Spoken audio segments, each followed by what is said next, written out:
दोस्तों, आज बात करने वाले हैं फेफड़ों को साफ कैसे करें नेचुरल और साइंटिफिक तरीके से। हमारे फेफड़े लंग्स हमारे शरीर का वो हिस्सा है जो हमें सांस लेने की ताकत देते हैं। लेकिन आज की भागदौड़ भरी जिंदगी, प्रदूषण, धूल मिट्टी, धुआं और स्मोकिंग के कारण फेफड़े सबसे ज़्यादा प्रभावित हो रहे हैं। पर क्या आप जानते हैं, अगर हम सही तरीके अपनाएं तो फेफड़ों को फिर से साफ और हेल्दी बनाया जा सकता है। आज हम जानेंगे फेफड़े क्यों गंदे होते हैं, इसके नुकसान और इन्हें साफ करने के 7 असरदार तरीके। फेफड़े क्यों गंदे होते हैं, सबसे पहले ये जान लेते हैं। पहला कारण है प्रदूषण, दूसरा कारण है धूल और स्मोकिंग, तीसरा है अस्वस्थ खान पान। हम लोग उल्टा सीधा इधर उधर ठेले पे और रेस्टोरेंट्स में, होटल्स में जो साफ सफाई नहीं रखते वहाँ पर खाना पीना खा लेते हैं, उसकी वजह से भी हमारे फेफड़ों पे बहुत बुरा असर जाता है। कसरत की कमी, हम लोग एक्सरसाइज नहीं करते हैं, बैठे रहते हैं। हम लोग का बैठने का काम है, जैसे आईटी प्रोफेशनल, कॉर्पोरेट में बैठने वाले काम, क्लर्कियल जॉब्स। इससे हमारे फेफड़ों पे बहुत असर पड़ता है। संक्रमण और बीमारियां, जो आदमी बीमार रहता है लंबे समय तक, उसके फेफड़ों पर बहुत बुरा असर पड़ता है, सब लोग जानते हैं। जब फेफड़े गंदे हो जाते हैं तो सांस लेने में दिक्कत, थकान, खांसी और सीने में जकड़न जैसी समस्याएं बढ़ने लगती हैं। फेफड़ों को साफ करने के 7 असरदार उपाय। अब बात करेंगे उपायों के बारे में। मैं आपको 7 उपाय बताऊंगा जो आपके लिए बहुत मददगार साबित होंगे। पहला, गहरी सांस और प्राणायाम। सुबह सुबह ताजी हवा में गहरी सांस लेने और प्राणायाम करने से फेफड़ों में जमा कार्बन डाइऑक्साइड बाहर निकलती है और ऑक्सीजन लेवल बढ़ता है। खासकर अनुलोम विलोम, कपालभाति और भस्त्रिका बहुत फायदेमंद होते हैं। दूसरा, भाप लेना स्टीम इनहेलेशन।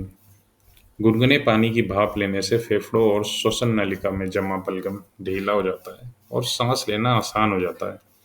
अगर आप भाप में अजवाइन या पुदीना डालें तो असर और तेज हो जाता है। तीसरा, जड़ी बूटियां और घरेलू नुस्खे।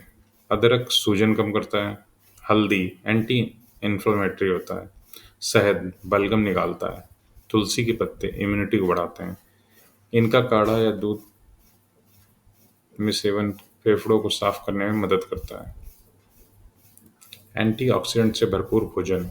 फलों और सब्जियों जैसे सेब, अंगूर, गाजर, पालक, ब्रोकली में एंटीऑक्सीडेंट होते हैं जो फेफड़ों को, कोशिकाओं को रिपेयर करते हैं और उन्हें डिटॉक्स करते हैं।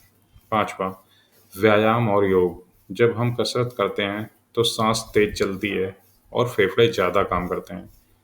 इससे उनकी क्षमता, कैपेसिटी बढ़ती है, टॉक्सिन्स बाहर निकलते हैं। सूर्य नमस्कार, दौड़ना और साइकिल चलाना सबसे अच्छे विकल्प हैं।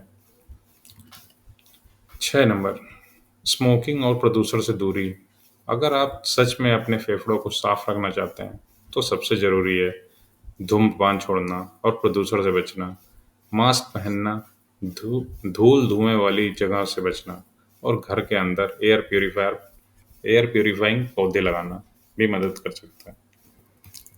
पर्याप्त पानी और हर्बल चाय। ज़्यादा से फेफड़ों में जमा बलगम पतला होकर बाहर निकलता है। साथ ही ग्रीन टी और अदरक की चाय भी डिटॉक्स में मदद करती है। कब डॉक्टर से मिलना चाहिए?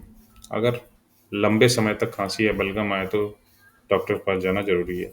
सीने में जकड़न, सांस फूलना, खून आना, ऐसे लक्षण दिखने पर तुरंत डॉक्टर से जांच करनी चाहिए।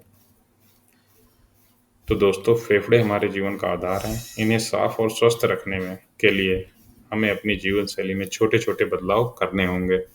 प्राणायाम, व्यायाम, सही खान पान और प्रदूषण से बचाओ। अगर आप आज से ही यह उपाय अपनाएंगे तो आपके फेफड़े मजबूत रहेंगे और ज़िंदगी लंबी और स्वस्थ होगी। ऐसी ही हेल्थ से जुड़ी जानकारी के लिए जुड़े जुड़े रहिए मेडी प्लस शॉर्ट्स के साथ।